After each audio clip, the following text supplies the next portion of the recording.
from my man cave in Rockaway Beach, New York.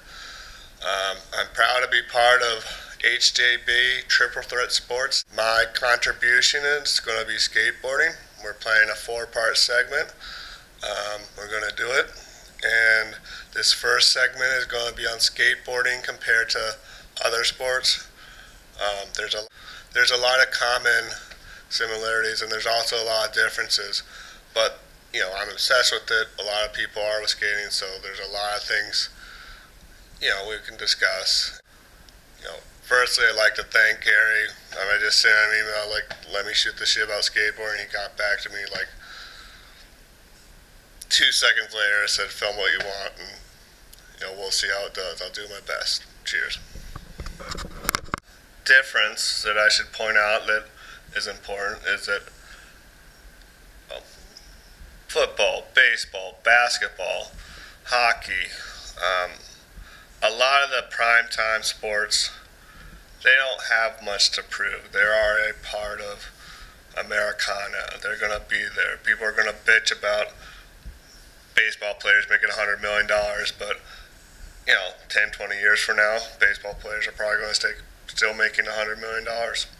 But with skating, it has so much promise and so much great things going on, but a lot of people that aren't involved in skating have no clue or could care less about what's going on with skating.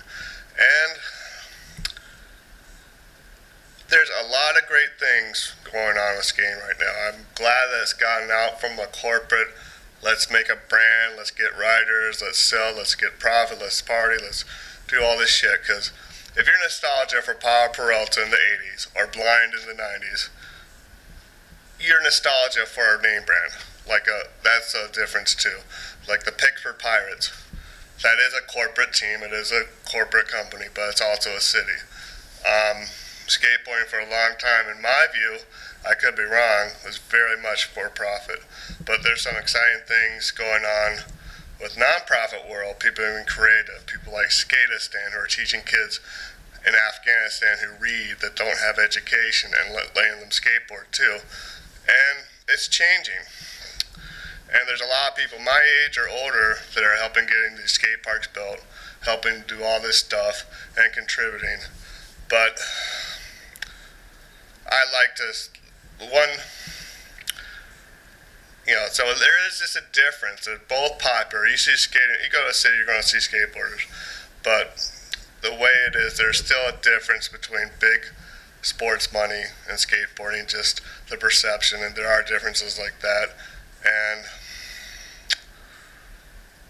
the one main difference is how high school, middle school, how talented adolescents and teenage athletes are treated. The high schools take care of the sports athletes. They have a chance to, they have coaches, they probably get drug tested, they have all this stuff, but they have a chance to either go pro for their sport or get a college education and, some opportunity where skate kids, no matter how good they are, they don't get shit from their high school.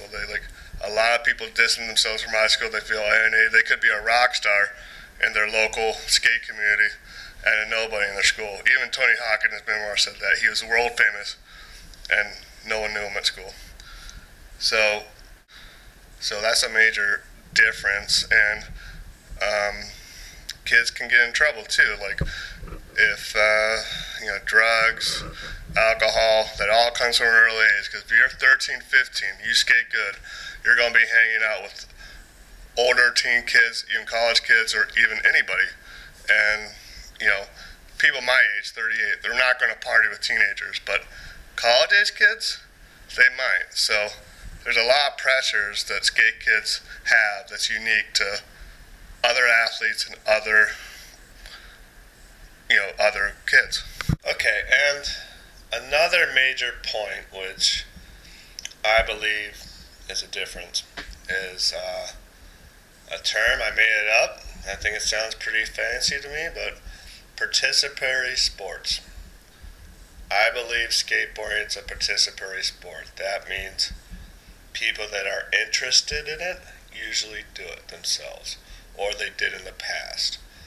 There has to be some connection or memory or association with it. With the All X Games, Street League, they would love if more people were spectators and like never step foot on a board, but would like, watch it.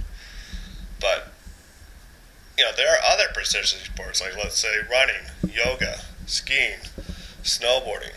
These things that are maybe more individual sports and maybe not the big mainstream sports, but there is a difference between sports that are done for a lifetime, done by amateurs, done at different various levels. I'm not trying to be a dick, but how many people watch football every Sunday during the fall compared to how many people play it? And it'd be absurd. It's like a minuscule minority of Americans play football. Like, people that are interested in skateboarding tend to have a history or do it themselves. One example I can think of, a few years ago, like when the Mets were good, I have to admit I'm a fair weather baseball fan, but when I moved to New York and Queens, the Mets were good. 2006, they got in the playoffs. I remember talking to this bar, this guy, this older guy, was fascinated by like the speed of a pitch compared to swinging the bat and like how much reaction time, like a fraction of a second. I listened to the guy, like he's a smart guy. He's like probably read this in some magazine or maybe a book, like educated guy. But I just was saying in the back of my head, this guy never played baseball in life. There are a few different types of skateboards, and they're used for different purposes.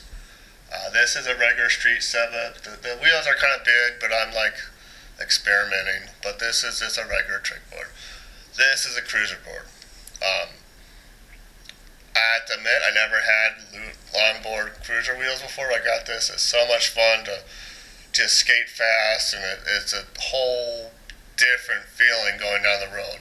But it is just shits and giggles, just transportation, it's just getting from one place to another. And skateboarders, first hated on bikers, then they hated on rollerbladers, then scooters, and then now longboarders. And, people, it's a free country, people can do what they want, but when I'm talking about skateboarding, I'm not talking about longboarding, I'm not talking about going from one place to another on a cruiser. I'm talking about the tricks, the dedication it takes to really take the time to learn how to skate. So just thought I'd point out in a weird angle that you can, if you know what to look for, you can see a skateboarder and you might say that it's a skateboard, what's the difference? But there is, and you can notice a newbie by the way they push or by the way they're balanced, if they're awkward. So what I'm talking about, what I'm passionate about is the people that are dedicated to doing the tricks. And alright, so I'll end this segment with a small pointer on a positive similarity that any athletic prowess has in common. And there is a debate if skateboarding is a sport or not. I'll get to that at some point or not. But Harry, one of our good friends, family, a colleague, we're all lucky to work in the same library system. He's my roommate for 10 years. He's a football fan. I never really gave a shit about football until I hang out with him.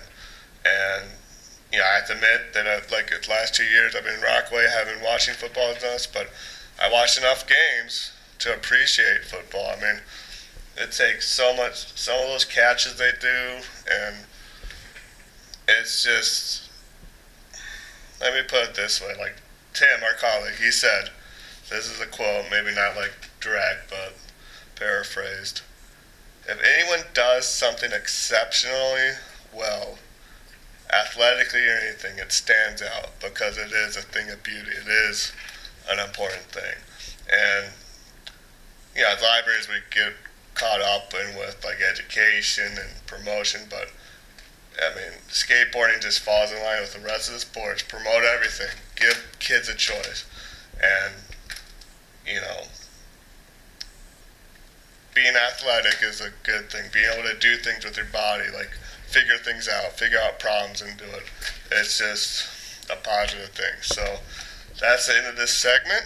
And the next segment is going to be on the evolution of skateboarding.